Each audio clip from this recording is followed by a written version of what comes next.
अपेक्षार अंत घटी। आज हूँ पवित्र माघ सप्तमी। तीन महादेव ठाकुर आसी स्नान करी पानी ने स्नान करी एवं तांकर भक्त एवं अनेक साधु सन्त स्नान करते अनेक भाव परिवेश सृष्टि होती। देखिपे पूरा लोकारण्य होती, पूरा भक्त माने साधु सन्तर भिड़ लगी, पूरा अर्क क्षेत्र पूरा चलचंचल। आम सह जड़े साधु अच्छा कौन कहे ये जो रही ये जो चंद्रभागार कौन रही महात्म्य, ये जो चंद्रभागार बुड़ पकईले कौन पर बुड़ पका जाए, कौन महात्म्य रही ना कौन रही? ओम नमो भगवते वासुदेवाय। हरि ओम नमो वासुदेव। नमस्कार नमस्कार नमस्कार। आपनकर प्रश्न मोर चमत्कार प्रश्न।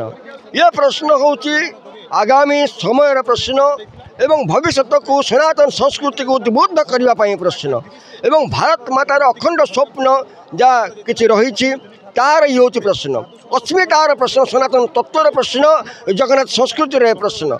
ये प्रश्न भितर जदि देखा सनातन एवं ता देखे चंद्रभागा एवं जगन्नाथ तत्व को जब बुझा ताहले आम देखा जे समानतार तत्व। देखंतु एठी ना जाति अच्छी, ना कौन से गोत्र अच्छी, ना कौन से लिंग भेद अच्छी, ना कौन से किसी संकीर्णतार विचार अच्छी, किसी नहीं। समस्ते अवश्य साधुसंत मैंने बुड़ पके माने नुहे जो साधुसंत मैंने भी बुड़ पके। समस्ते आवाल वृद्ध वनिता समस्त सकल जनता कौन सी जाति कौन सी धर्म कहीं भी हूँ आप बुड़ पकाउंट।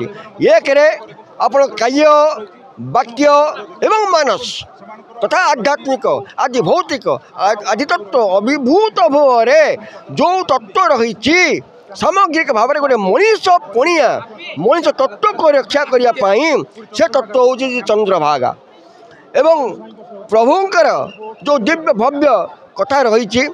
ये कथार आज जदिव सूर्य नारायण जन्म उत्सव को आम आज पालन करुचे किंतु तत्व बुझार अच्छी जो सूर्य तत्व कौन मम भितरे शरीर भितरे जो सूर्य तत्व अच्छी जो तत्व को इला सुषुम्ना जो तत्व अच्छी से तत्व को जो प्रकाश करवा ताहले आम सूर्य तत्व प्रकाश हम।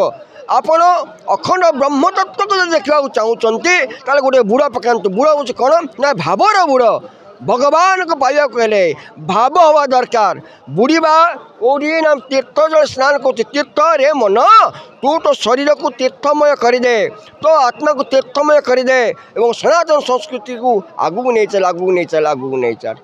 एवं जिते रोग अच्छी शोक अच्छी ताप अच्छी सबू किछि गोटे क्षण मात्र करे सेठी सब संशोधन हो जाए एवं 7 जन्मर एवं जिते पुण्य अच्छी दरकार तो नियासी नहीं जाए पाप जे सब खंडन करदे। कौन रही कौन ये जो चंद्रभागार बुड़ पकेले कौन कौन कौन रोग जो रही कथार रही अनेक किंवदंती रही आप कौन किंवदंती जदिव आम कहूचे आम संबद जो कि आमर जो कुष्ठ रोग उद्धार होते श्रीकृष्णकर अभिशाप ब्रह्म अभिशाप जो गलित शरीर हो जाता कुष्ठ रोग हो जाता व्याधि हो जाता महाव्याधि हो जाता एवं से व्याधि आमर शंभ जिते ठाकुर पुओ होकर भी सी जो साप मुक्त ये जगह होती तमें आप चिंता करूँ देवता मानू जो साप मुक्त करे स्वयं भगवान नारायण संतान जो साप मुक्त हो पारती जो जगह सूर्य नारायण ब्रह्म नारायण सत्यनारायण जे ईश्वर तांकर जो उत्पत्तिर स्थल।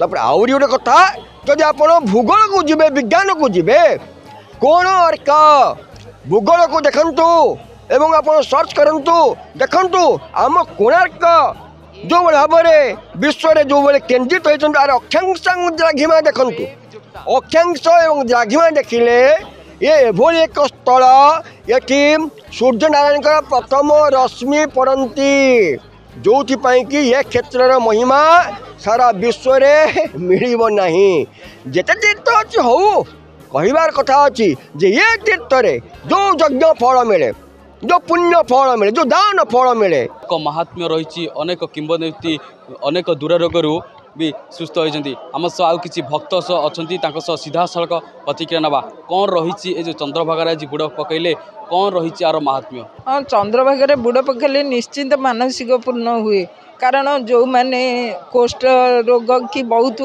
कष्टसाध्य रोग भी पीड़ित होता से मैंने ये बुड़ पकईकि आरोग्य हुंती आउ गोटे कथा निसंतानता भी यही तीर्थ दूर करा जाए से माने विभिन्न प्रकार संकल्प आ पूजा बुद्धि करके भी पुत्र संधान प्राप्त करती ए तीर्थ हूँ सबुठारु बड़ पुण्य तीर्थ केते वर्ष है चंद्रभागा बुड़ पकाउछन मु आज को 10 वर्ष 15 वर्ष है बुड़ पकाउछि अनेक किंवदंती अनेक दुरारोग भी ए समस्यार समाधान होउछि चंद्रभागारू शिवत भारती एनएन ओडिया।